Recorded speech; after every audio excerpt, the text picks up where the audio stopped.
Hello, and thank you for being a proctor for the 2023 KSA. Today's video and meeting is just going to cover some basic overview of what the KSA is and what our roles are going to be, as well as discussing what the practice runs for students are going to be, and also just sharing important dates and things like that. So besides this training today on the 25th, next Tuesday will be a very important training where I'm going to go into more of the nuts and bolts of what's going to be expected of you as a proctor with all of the specific organization and structures and procedures. So really, please try and be here and stay after school next Tuesday, May 2nd. What we're going to talk about a little bit today is what the practice run with students is going to be. So on May 3rd, as well as May 10th, that is the day before testing starts, we are going to be doing practice with both sets of students with moving to their classrooms that they are going to be testing in. So you'll be able to see and get an idea of who's going to be in your room, and then go over some information with them to let them know about what their testing experience is going to be like. Mr. Kelly is going to start going into rooms that week before testing to speak to each tested student so they get an idea of what he's looking for and asking them to do. And then the exciting thing, the good faith effort reward that will occur that last week of school is going to be a time for us all to go out and celebrate the end of the year. Our testing dates, if you haven't seen this window, and I have a graphic that I personally like better on the next page, but here are the dates that you're going to want to make sure you have saved somewhere, not only for proctoring purposes, but also for your classroom. So May 11th and 12th will be the 2 days for the 10th graders, and then the week of May 15th is going to be the 11th grade test, taking note that there is no school on the 16th. We'll be doing makeups then until the end of the year because it is super important to get every kid tested. Every single kid counts towards our accountability, so that is going to be a huge effort for us. This is a diagram that I'm going to get out to all teachers in the building so that we can start sharing this out and making sure everyone is aware of what's going on in terms of when the tests are happening and the length of time. You see that obviously the first day for both groups is kind of the bulkiest one, specifically for the 10th graders, which have their longest test reading, as well as the survey on top of that. So yeah, here's what the timing is going to look like. Remembering that this is a huge piece of our accountability as for a school. And so doing this right is really important because the better circumstances that we set our kids up for, the better we can set them up to be successful on the test. So we're talking about 65% of our accountability. So this is a big piece. We looked at earlier, there are different parts to each grade that's being tested. There's 3 things for 10th grader and then 5 things for 11th graders. The survey both groups do is not like a normal test. However, if you didn't realize, that is actually still a part of our accountability. So making sure that we are getting kids to take that seriously is going to be part of your task as well.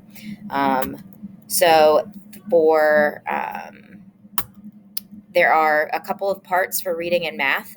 Like math, for example, has one part that's non-calculator and then another part that is calculator. Our plan is to do both sets of part A and part B in the same sitting in the same day. We see over here for grade 11, here are all of their timing and what types of tests they're taking. If you haven't talked about this in PLCs, remember that we do have goals. We're trying to really show some growth across all areas. So like I said, it's important for us to do this proctoring piece right so that our kids have the smoothest and most comfortable setting to take their tests. So here are the folks that are going to be proctoring. You were invited to this because I had you down as a proctor. This is obviously subject to change based on as I start assigning sessions and building classes based on our numbers, but this is what we have right now. There are a couple of folks that are going to be testing both groups. there are if you're testing a specific grade, that's probably because you have that grade.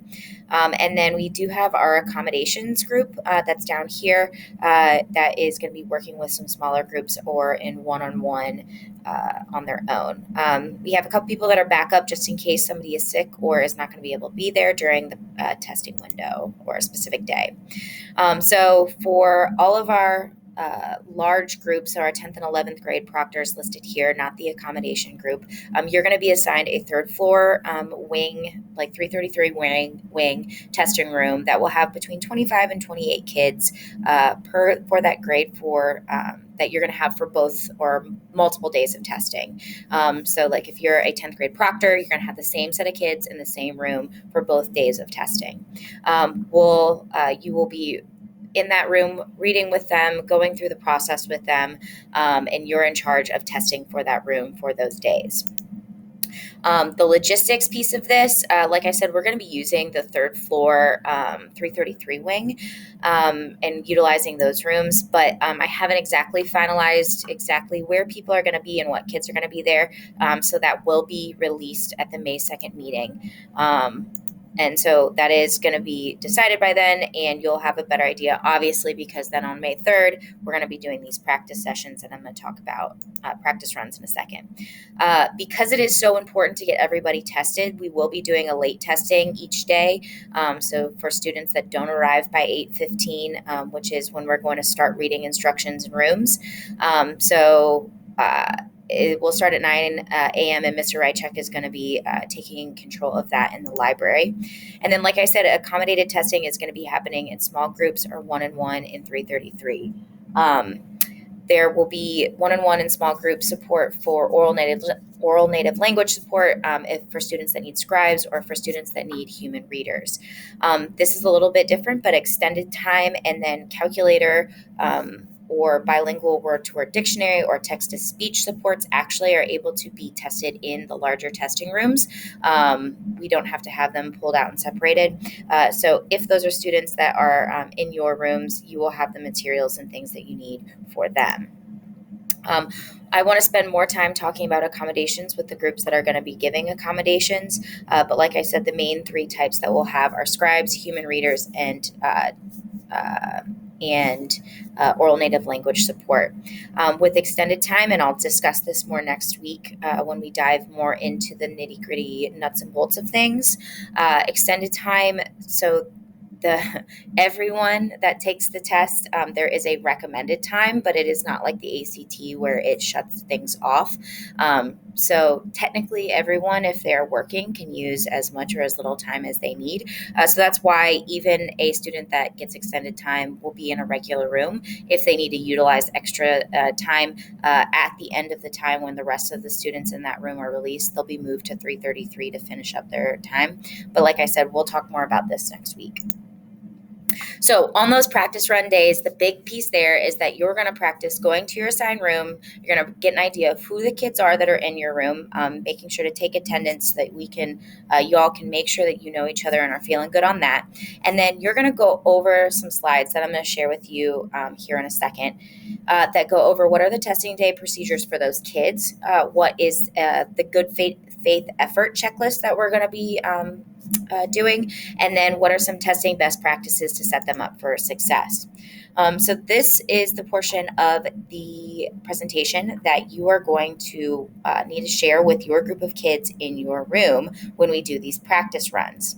So you'll talk about what exactly the KSA is, who is going to be tested, what the schedule is. And again, we're going to start getting this out to parents and in all classrooms across the building. So hopefully more kids are starting to feel comfortable about this so that they know when they need to be here for which tests. These practice runs will last probably about 45 to 40 minutes. And the point of it, like I said, is to get kids comfortable with where they're going to be, who they're going to be with, and what they need to be doing when they're there. So you'll go over these slides talking about how Every student is going to have to test. So we'll do late testing. We will do makeup testing. It's probably easier for them to just come when we do the big test, because we are going to be hunting down every single child until we can get them tested. Let them know that doing these tests, you kind of can't get out of it. If you want to do any of the fun end of the year activity stuff, you're going to have these tests done first. So coming to school and getting them done should be a priority. So part of the way that we're going to encourage and reward that is with a good faith effort reward.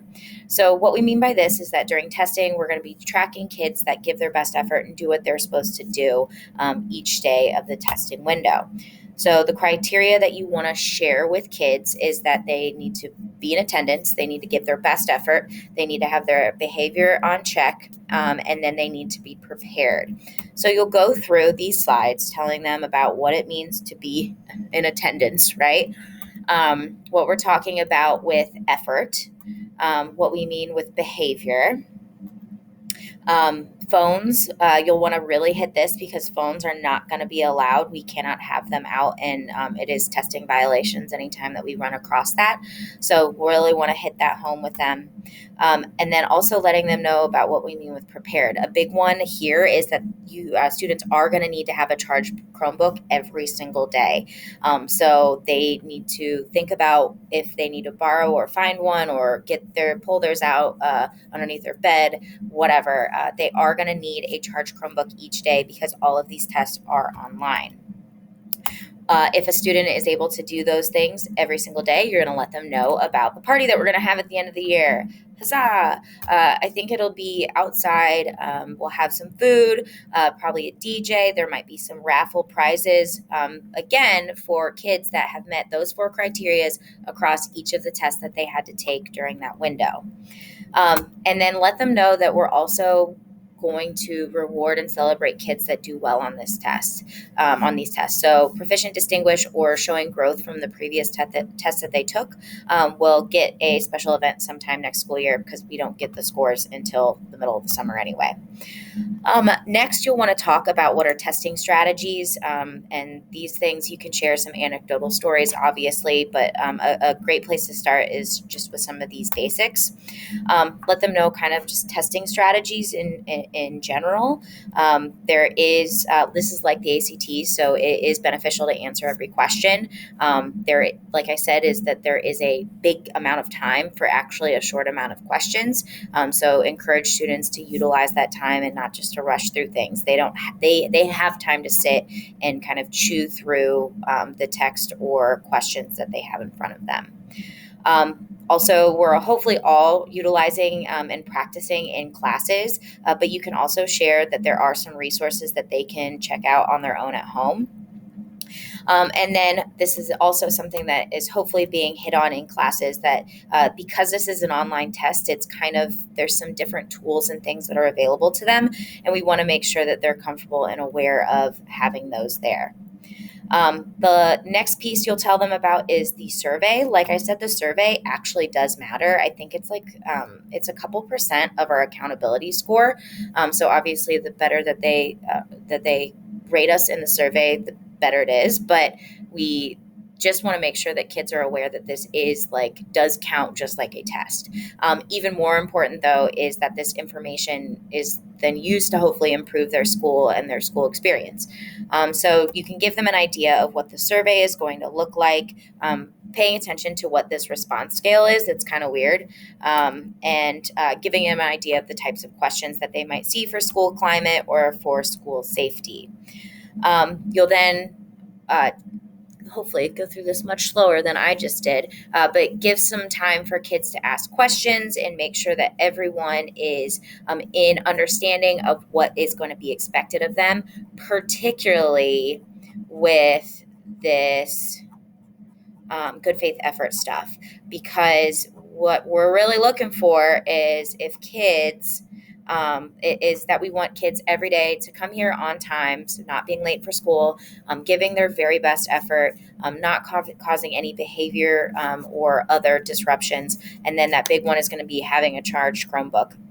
And as you as a proctor are going to keep track of that daily. And if they do that, then they will get a reward with that celebration at the end of the year.